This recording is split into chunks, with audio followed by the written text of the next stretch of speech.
산과 시내와 붉은 노을과 땅의 모든 것 주 다스리네. 내 안에 갈망 유일한 소망 주님 날 다스리는 것 주 오셔서 통치하소서. 헛된 나의 꿈 얻은 거두사 내 모든 것 다 드리니 오셔서 다스리소서.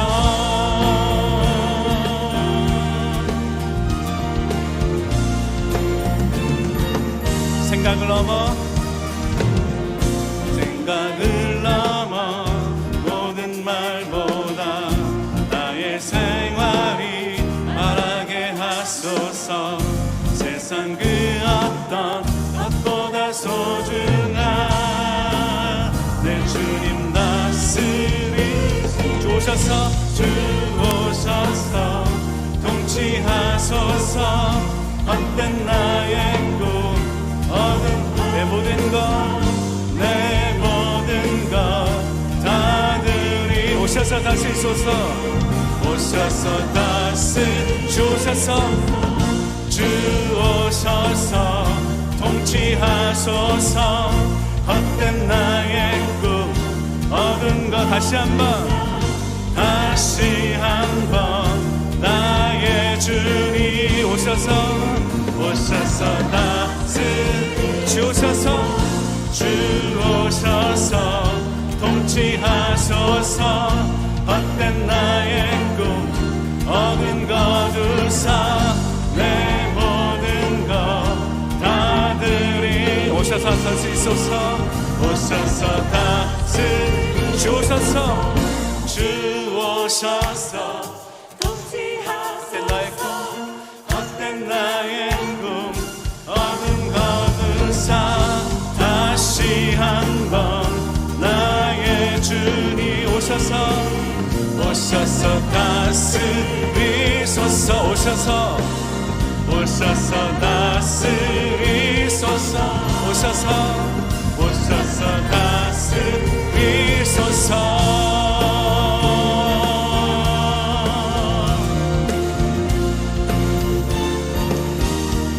할렐루야. 아멘. 우리를 다스리소서.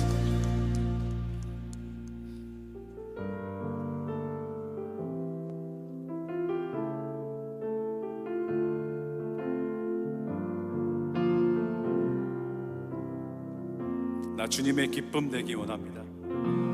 나 주님의 기쁨 되기 원하네. 내 마음을 새롭게 하소서. 새 무대가 되게 하여 주사. 주님의 빛 비추게 하소서. 내가 원하는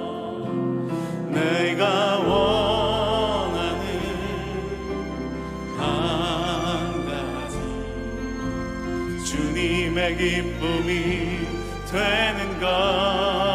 내가 원하는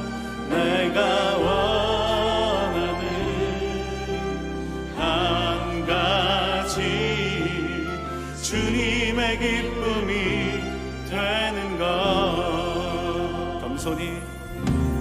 겸손히 내 마음 드립니다. 나의 모든 것 받으소서. 나의 모든 것 받으소서. 나의 맘 깨끗게 씻어 주사. 주의 길로 행하게 하소. 내가 원하는 한 가지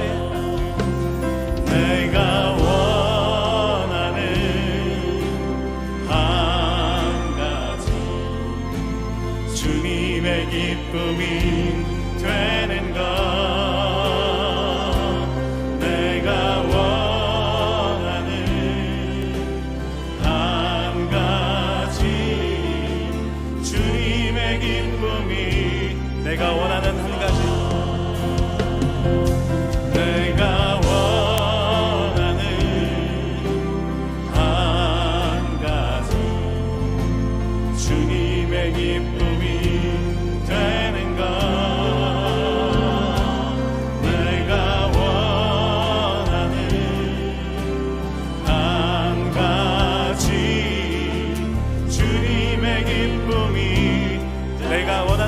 가지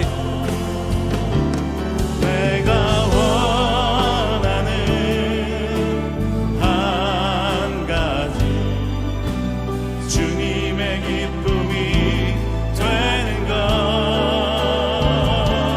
내가 원하는 한 가지 주님의 기쁨이 되는 것 주님의 기쁨이 되는 것 주님의 기쁨이 되는 것 사랑합니다 내 아버지 사랑합니다 내 아버지 찬양합니다 찬양합니다 내 온 마음 선포합니다 선포 예수 그리스도 주님 오심을 기다리며 하나님 우리의 피난처가 되십니다. 하나님은 우리의 피난처가 되시며 환난 중에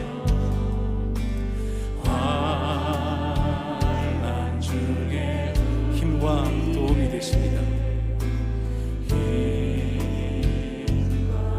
다시 한번 고백합니다. 하나님은 우리의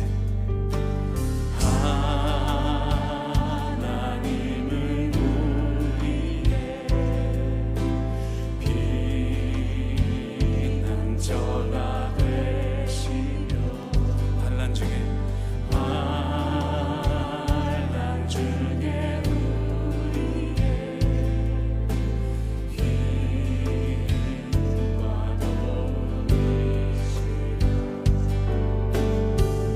너희는 가만히 있어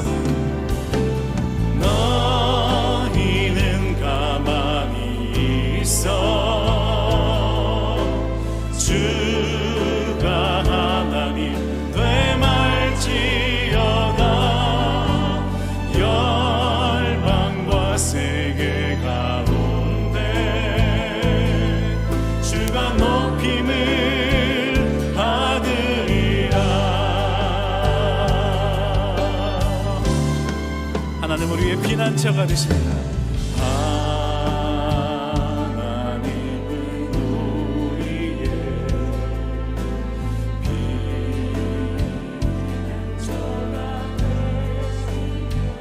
환난 중에 힘과 도움이 되십니다. 아멘. 주님을 의지하며 주님 앞에 나갑시다. 너희는 가만히 있어 너희는 가만히 있어 주가 하나님 되말지어다 열방과 세계 가운데 주가 높임을 받은 너희는 가만히 있어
오심을 기다리며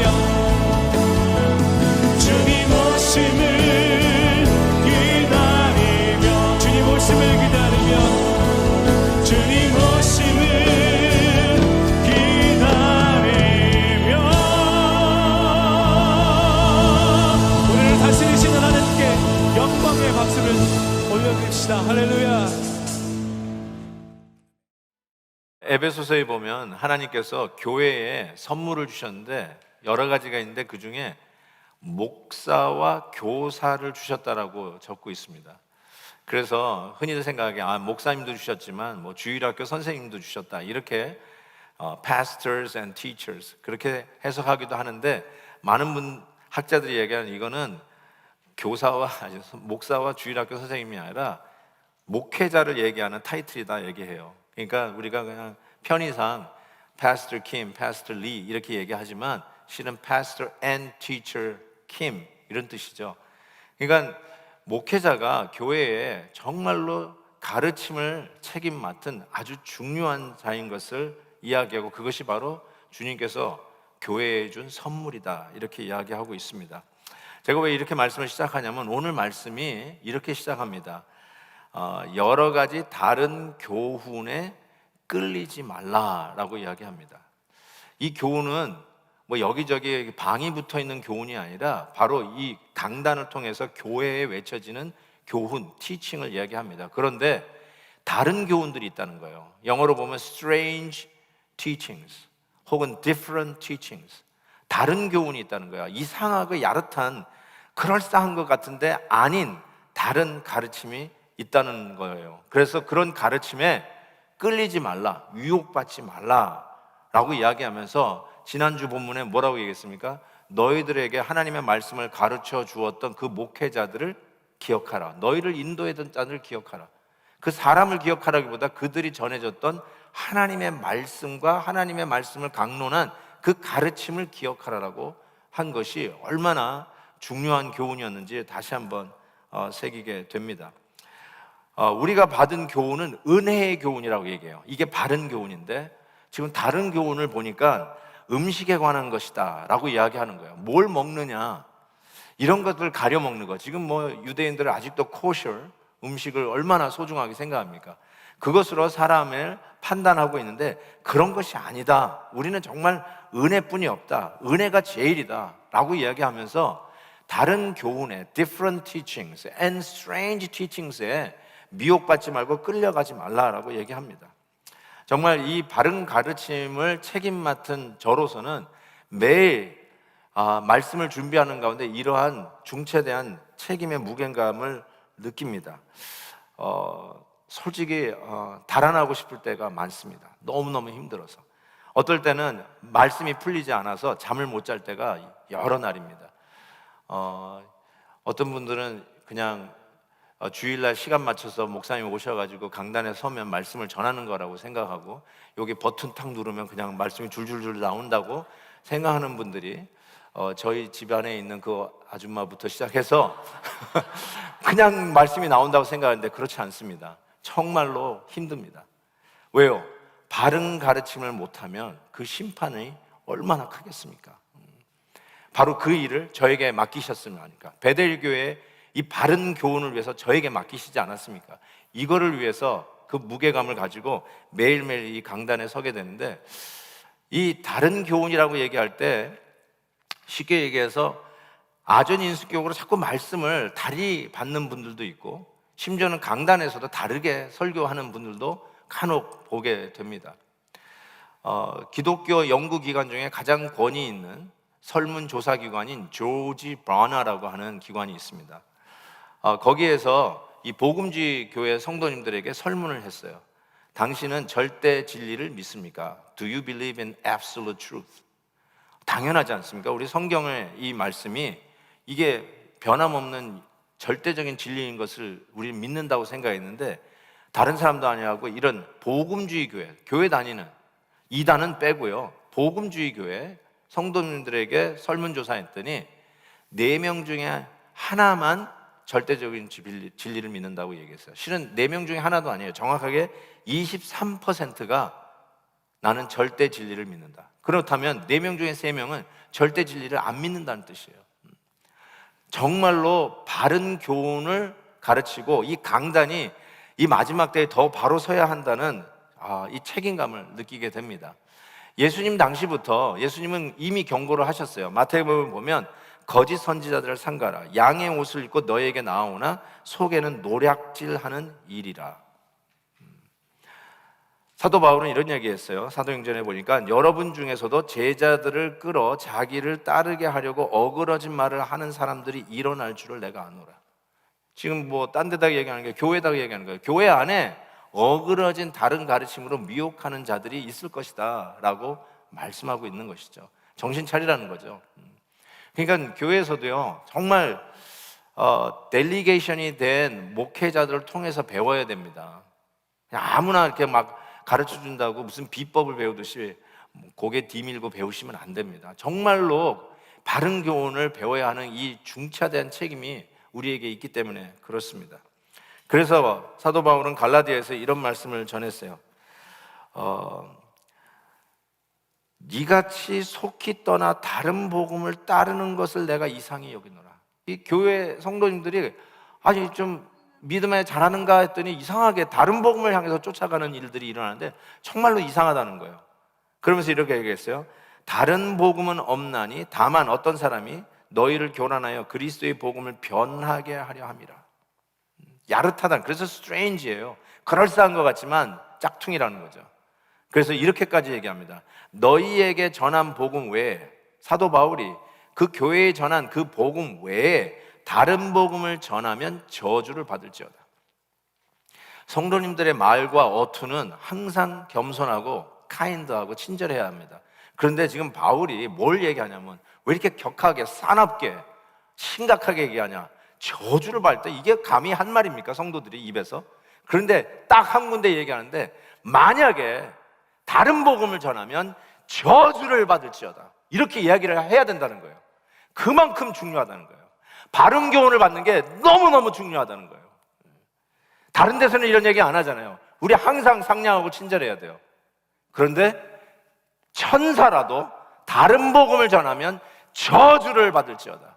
정말 우리가 이러한 각오로 절대 진리를 우리가 받고 마지막 때에 지켜가야 하는 이런 중차대한 책임을 우리 교회가 가지고 있다는 사실을 기억해야 됩니다.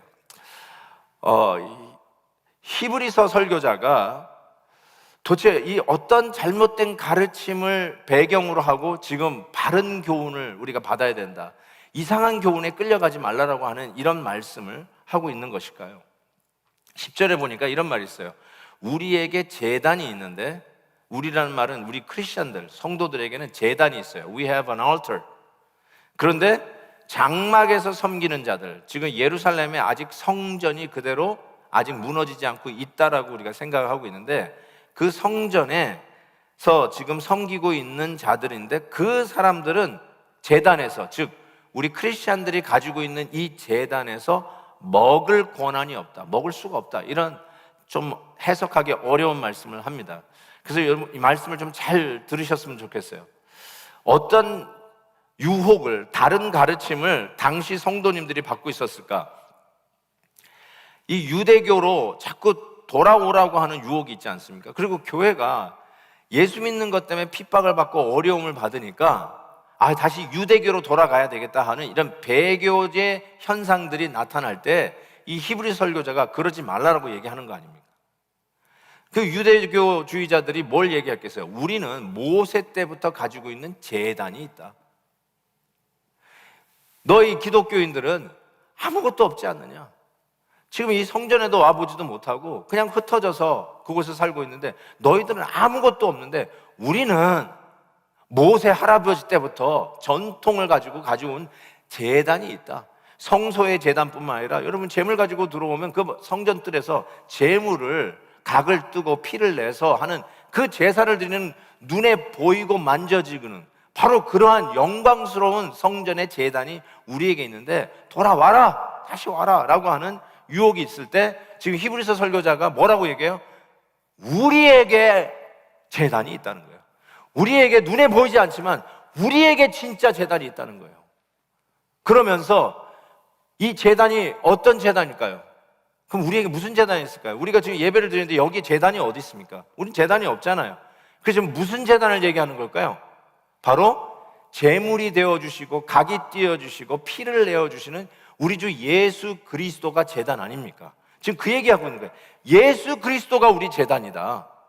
그런데 이 예수 그리스도의 제단, 우리의 속죄 제물 되어주신 예수님을 믿지 아니하고 아직도 저 장막에서, 성소에서, 그 제단에서 제물을 잡아가지고 각을 뜨고 피를 내고 있는 그들은 예수 그리스도를 통해서 나누는 이 풍족한 이 잔치와 영광의 풍요함을 누릴 수 없다. 예수 그리스도의 속죄 제물을 믿지 않는 자들은 우리 성도들이 가지고 있는 그리스도의 제단에서 누릴 영광이 없다. 지금 그 얘기하고 있는 것이죠. 먹을 권한이 없다는 말, 이 말이 상당히 좀 중요한 말인데요.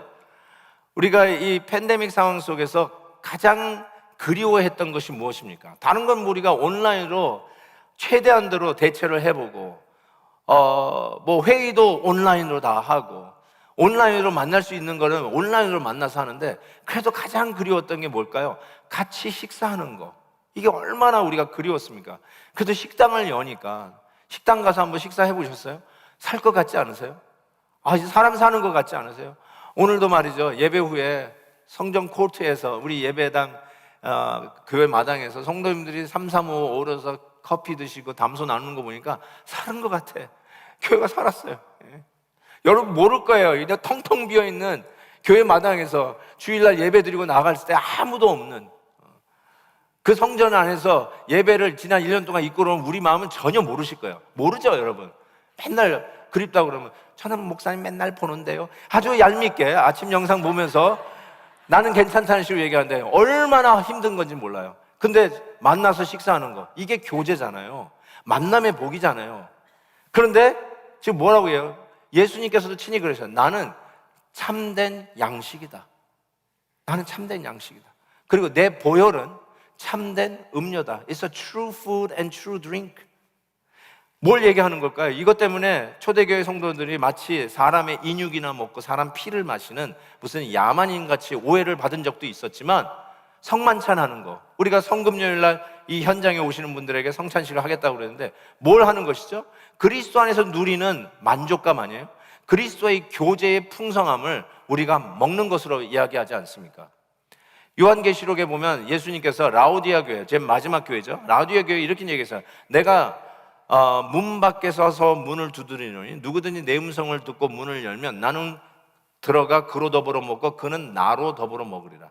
무슨 말씀하는 것이죠? 서로 살 뜯어먹게 한다는 뜻이에요? 아니죠.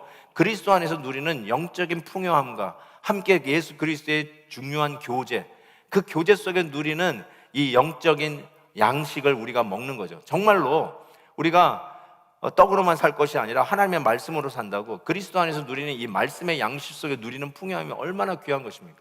그런데 우리가 예수 그리스도 안에서 그 제단이 있고 그 제단에서 그 제물들을 먹지 않습니까? 제물을 나눠 먹는 거예요. 그 풍요함이 있는데 예수 그리스도의 제단을 무시하고 아직도 저 성소에서 눈에 보이고 가시적이고 영광스럽고 찬란하고 만져지는 그 제단에서 예수님을 무시하고 제물을 드린다고 하는 그들은 결단코 예수 그리스도 안에서 누리는 이 영적 풍요함을 먹을 수 없다. 지금 그 얘기하고 있는 것이죠.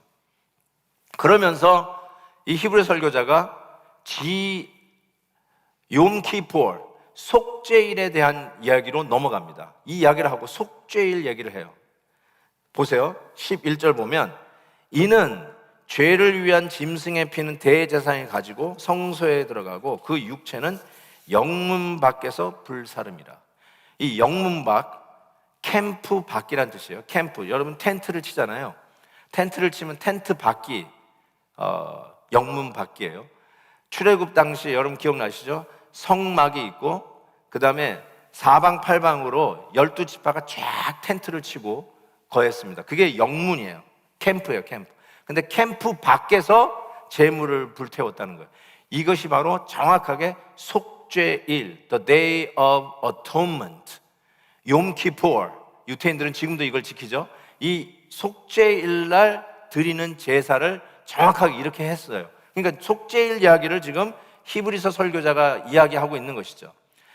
레위기에 실은 원래 이 평상시에 드리는 제물, 예를 들어서 뭐 sin offering, 번제, 또 화목제, 흔들어서 드리는 요제, 곡물을 드리는 뭐 건제, 뭐 이런 것들은 예배 드리고 나서 제사장과 또 예배자가 나눠 먹어요. 그 제물을 나눠 먹는다. 그 고기를 구워 먹는다고요. 나눠서 먹는다고. 그런데 속죄일 날 드리는 속죄제, the sin offering, 그 제물은 먹지 않습니다. 그거는 영문 밖으로 가지고 나서 불을 태우게 되어 있어요. 레위기 제가 읽어드릴게요. 속죄제 수송아지와, 이거는 제사장들이 자기들을 위해서 드리는 제물이에요. 속죄제 염소의 피, 즉 백성들을 위해서 드리는 염소, 이 속죄제의 피는 성소로 들어다가 속죄하였어요. 그래서 제단의 그 뿔에다가 이 피를 이게 묻히죠. 그러면서 정결 예식을 하는 겁니다. 그런데 그 가죽과 고기와 똥을 밖으로 내다가 불사를 것이요. 이 속죄제에 대한 지금 디테일을 설명하는데, 이 제물들은 어디로요? 밖으로, 영문 밖으로 가서 먹지 아니하고 태우게 돼 있어요. 아, 이 속죄일 하는구나. 그런데 이 히브리 설교자가 이 속죄일 얘기를 하면서, 이 속죄일 날 저와 여러분, 당신의 백성들의 죄를 대신 걸머지시고 이 유월절에 어린 양으로 오셔서 속죄 제물이 되신 예수 그리스도와 바로 연결을 하면서 이렇게 얘기합니다. 그러므로 예수도 자기 피로서 백성을 거룩하게 하려고 성문 밖에서 고난을 받았다. 영문이 갑자기 성문이 됐어요. 영문은 캠프 밖인데 성문은 뭘까요? 시티 게이트. 무슨 시리요? 예루살렘 밖에서 고난을 받으셨다. 예루살렘 밖에서 십자가 지시고 그곳에서 돌아가셨다. 지금 그 얘기를 하고 있는 거예요. 예루살렘 가시면 예수님이 십자가에 못 박힌 그 장소는 모든 고고학자들이 동의한 장소입니다.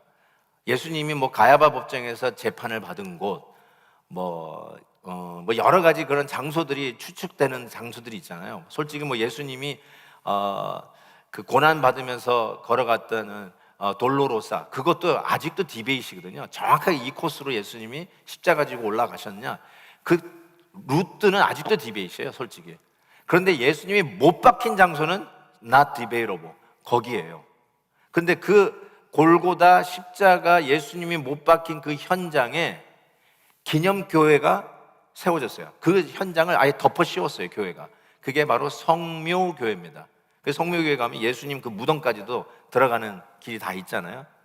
자, 그 성묘교회라고 하는 그곳이 여러분 가보시면 아시겠지만, 이게 예루살렘이다, 예루살렘 도성, 시리 아니라고 생각할지 모르지만, 옛날 지도 잘 보세요. 그 골고다, 해골같이 생겼다고 해서 골고다 언덕은 예루살렘 밖입니다. 시리 게이트 밖이에요. 즉 성전이 있는 예루살렘 성 밖 골고다에 가셔서 십자가에 달려 돌아가셨어요. 이거를 히브리서 설교자가 그 당시 설교를 듣고 있었던 히브리서 성도들에게 너무나도 익숙한 속죄일 제사, 속죄일 제사 때 피는 성소로 들어가서 정결 예식을 행하지만 그 남은 가죽, 육체, 똥, 이런 모든 것들은 영문 밖으로 나가 태우지 않았느냐. 그것처럼 우리 예수님도 시리게이트, 성전이 있는 예루살렘 성 밖에서 고난받지 않으셨느냐라고 이야기하면서 결론은 이거예요. 그런즉 13절, 우리도 그의 치욕을 짊어지고 영문 밖으로 그에게 나아가자, 이렇게 얘기했어요. 우리 성도님도 고로 우리도 영문 밖으로 나가자, 이렇게 이야기하고 있어요. 지금 히브리서 성도들이 어떤 유혹 앞에 서 있습니까? 시리 게이트 안으로 들어오라는 거예요. 아무것도 보이지 않고 아무것도 만져지지 않는 그곳에서 뭐 예수 믿는다고, 보이지 않는 예수님 믿는다고 그러고 있지 말고, 찬란한 솔로몬 성전의 영광이 재현된, 그리하여 그 옛날 모세서부터 여전히 만질 수 있는 제단이 있고 눈에 보이는 제사장들이 앞에서 우리를 대신하여 제사를 드려주고 있는 이 시리 게이트 안으로 컴백, 돌아오라는 거예요. 유대교로 돌아오라는 거예요. 옛날로 다시 오라는 거예요. 너희들이 그 유익을 알지 않느냐? 왜 갑자기 예수 믿어가지고 그렇게 허허벌판에 혼자 나서서 예수 믿는 것 때문에 왜 그 어려움과 고난을 당하고 있느냐? 컴백, 유대교로 돌아와라, 옛날로 돌아오라 라고 도전하고 있을 때 히브리서 설교자가 뭐라고 얘기하느냐? 돌아가지 마라. 예수님이 바로 그 예루살렘 성전의 휘장을 가르고 성문 밖에서 십자가를 진 예수님처럼 man-made religion, 사람이 조작하여 만들어낸 종교의 틀 안에 갇혀있지 말고 고난이 있고 어려움이 있다 할지라도 시리게이트 밖으로 골고다를 그 십자가를 진 그 영문 밖으로 나아가라. 어려워도 나아가라. 즉 말해요, 옛날로 돌아가지 말라는 거예요. 옛날로 돌아간다고 눈에 보이고 가시적인 그 예루살렘의 성전으로 돌아가지 말고 눈에 보이지 않지만 보이는 것보다 더 뚜렷한 예수 그리스도의 제단에서 누리는 그 영적 양식을 누리는 그 자리에 머물러 있어라. Don't go back. 옛날로 돌아가지 말라는 거예요. 우리가 얼마나 옛날로 돌아가려고 하는 유혹들이 많습니까? 나 예수 믿는 게 이렇게 힘든 건 줄 알았으면 예수 안 믿겠대요. 그러신 분이 계세요. 목사님, 예수 믿는 게 이렇게 힘든 건지 몰랐어요. 옛날이 차라리 낫어요. 정말로 옛날이 나았다고 생각하십니까? 출애굽 광야 백성들이요, 광야에서 조금 어려우니까 노예살이 했더니 애굽이 더 좋았대요. 조금 배가 고프니까 노예살이 하면서 먹었던 애굽에서의 그 음식이 더 좋았다라고 착각해요. 그건 착각입니다. 완전 실수죠. 사탄의 속임수에 넘어간 거죠. 예수 믿으면서 조금 힘들다고 예수 믿기 전이 좋았다고요? 차라리 예수 믿기 전으로 돌아가겠다는 거예요. 옛날로 돌아가겠다는 거예요. 옛날에는 거짓말해도 뜨끔한 적이 없어요. 거짓말해도 양심의 가책이 없었는데 예수 믿고 나니까 뜨끔뜨끔하는 거야. 괴로운 거예요. 옛날에는 그냥 눈 감고 그냥 착복하고 삥땅하고 전혀 문제가 없었는데 예수 믿고 나니까 그게 전부 다 죄예요. 잘못 걸린 거예요. 이렇게 힘든 줄 몰랐어요. 성도들이 모여서 예배드리는 이 분위기가 너무너무 좋은 거예요. 사랑하고 화목하고. 근데 막상 교회에서 섬기다 보니까 왜 이렇게 힘든 사람들이 많아요? 왜 반대하는 사람들이 이렇게 많아요? 교회 생활 이렇게 하는 거 아니구나, 정말 힘들구나 하면서 아예 차라리 예수 안 믿을 때는 소주 한 잔 먹고 턱턱 풀던 그 옛날이 더 좋다 하는 거예요.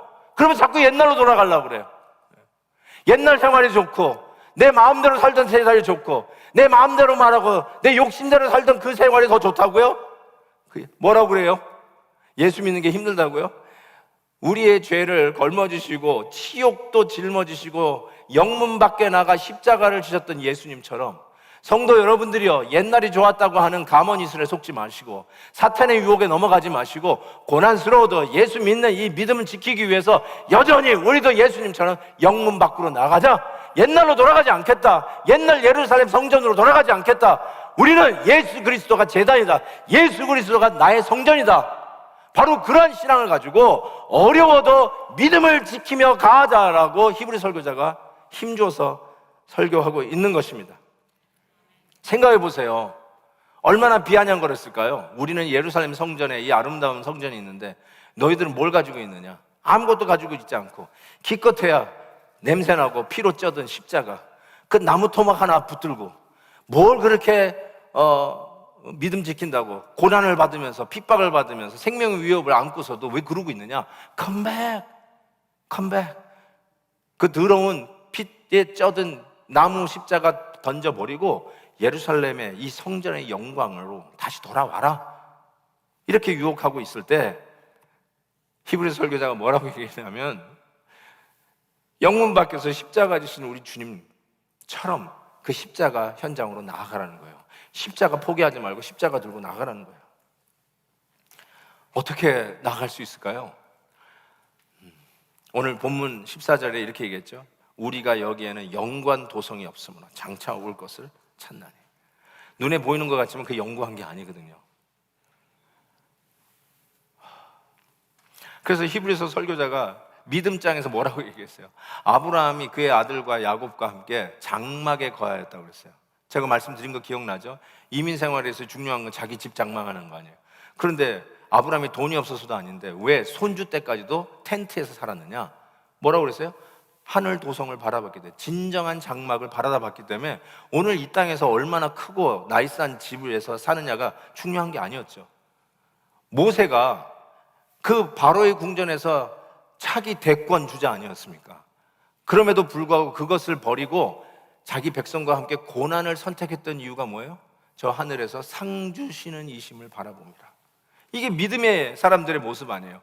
고로 눈에 보인다고, 찬란해 보인다고 예루살렘 성전 과거가 더 좋았다고 과거로 돌아가려 하지 말고 Old rugged cross, 십자가, 그 피로 쪄든 그 올드 나무 같은 십자가를, 그걸 붙들고 오늘도 사는 것이 바로 신앙입니다. 그게 바로 영원한 도성을 바라다보고 살아가는 것이죠. 정말 우리 성도님들이 예수 믿는 이유가 이 땅에서 잘 살고 이 땅에서 건강하고 이 땅에서 복을 누리며 사는 것이 전부라면, 사도 바울의 말처럼 우리야말로 이 세상에서 가장 비참하고 불쌍한 자다. 고린도전서 15장, 만일 그리스도 안에서 우리가 바라는 것이 다만 이 세상의 삶뿐이면 모든 사람 가운데 우리가 더욱 불쌍한 자니라. 바로 이것이 우리들의 고백 아닙니까? 맞아요. 보이지 않지만 영원한 도성, 눈에 보이지만 그건 결단코 영원하지 않는 그것에 유혹받지 말고 믿음 지키며 살자라고 하는 이 히브리서 설교자의 말씀. 영문 밖으로 나가자. 영문 밖으로. 보이는 것 쫓아가지 말고, 잠깐인 것 쫓아가지 말고, 잠시 우리 일신의 평안을 위해서 유혹하는 것에 넘어가지 말고 믿음 지키며 살자. 고난받아도 이 신앙의, 이 믿음의 가치를 붙들고 살아가자. 다른 거 그냥 양보할 수 있어요. 그렇지만 예수 그리스도의 십자가, 영문 밖으로 나아가는 것, 이 십자가만큼은 붙들고 가자는 것이죠. 이 세상은요, 이 십자가에 그렇게 반응을 합니다. 제 생각엔 그래요. 제가 보기에는 기독교에서 십자가를 딱 빼면 모든 세상이 우리 기독교를 환영할 것 같아요. 틀림없어요. 기독교에서 십자가를 딱 빼면 모든 사람이 좋아할 것 같아요. 근데 이 십자가가 있기 때문에 이 세상이 그렇게도 기독교를 싫어하는 것이죠. 고린도전서 1장에 이런 말씀을 했어요. 십자가의 도가 멸망하는 자들에게는 미련한 것이요, 구원을 받는 우리에게는 하나님의 능력이라. 23절, 우리는 십자가에 못 박힌 그리스도를 전하니 유대인에게는 거리끼는 것이요 이방인에게는 미련한 것이로되 오직 부르심을 받은 자들에게는 유대인이나 헬라이나 그리스도는 하나님의 능력이요 하나님의 지혜니라. 아멘. 아멘. 십자가가 그런 거라는 거예요. 십자가가 우리에게 능력이에요. 세상이 그렇게 우리를 싫어하는데, 싫어하는 이유가 이 십자가 때문이라는 거예요. 십자가 붙들고 가라는 거예요. 음식을 먹을 때요, 예를 들어서 잡채 같은 거 쉽게 쉬잖아요. 근데 음식을 먹을 때 쉰 냄새가 났는데 이게 정말로 상한 음식인지 끝까지 먹어보고 판단할 이유는 없어요. 그렇죠? 이게 냄새가 나는데 그래도 다 먹어봐야지. 그래가지고 그거 다 먹어놓고 결론, 상했음. 이럴 이유가 없어요. 그렇죠? 그냥 보면 알아요. 계란 후라이 한다고 딱 날계란을 접어가지고 딱 깨가지고 딱 후라이팬에 넣는데 딱 보니까 이상해. 상한 거예요. 그런데 정말로 상했는지 그거를 잘 구워가지고 다 먹어본 후에 상한 계란이구만, 이럴 이유가 없어요. 사랑하는 성도 여러분, 이 세상에서 유혹하는 참으로 아름다운 것들이 너무 많은데요, 우리는 분명히 알 거는 십자가가 없으면 아닙니다. 근데 십자가가 있으면 맞습니다. 그걸로 그냥 분별하시면 돼요. 아무리 아름답다 할지라도 십자가가 빠져 있으면 아웃이에요. 아니에요. 그거 끝까지 이게 참인지 아닌지를 구별하기 위해서 2단의 경전을 처음부터까지 다 꼼꼼히 읽어볼 필요 없어요. 여러분 무슨 비교 종교학 교수가 될 것도 아니면 그거 할 필요 없어요. 십자가가 없으면 아웃이에요. 십자가가 있으면 맞는 거예요. 십자가가 아니면 아닙니다. 확실해요. 지금 그 얘기하고 있는 거예요. 십자가로 살고 십자가로 죽는 게 기독교예요. 십자가가 절대예요. 다른 타협이 없어요. 그래서 우리가 성도들이 잠시의 안녕과 편안함을 위해서 자꾸 영문 안으로 돌아와라, 다시 시리로 돌아와라, 성 안으로 들어오라 하지만, 우리가 믿음의 가치를 지키기 위해서, 우리 주 예수 그리스도께서 우리의 죄를 짊어지시고 지옥을 짊어지고 영문 밖으로 나갔는데, 그 예수 그리스도를 나의 주 나의 하나님을 믿는 이 시대의 성도들이여, 주님을 위하여 고난받는 것을 염려하지 말고 우리도 주님처럼 영문 밖으로 나아가자. Let's get out. Stay outside. 사람이 만드는 그럴싸한 종교의 틀에 갇혀있지 말고, 그래서 율법주의로 사람이나 비판하고 판단하는 근사한 바리새인 되지 말고 Get out! Get out!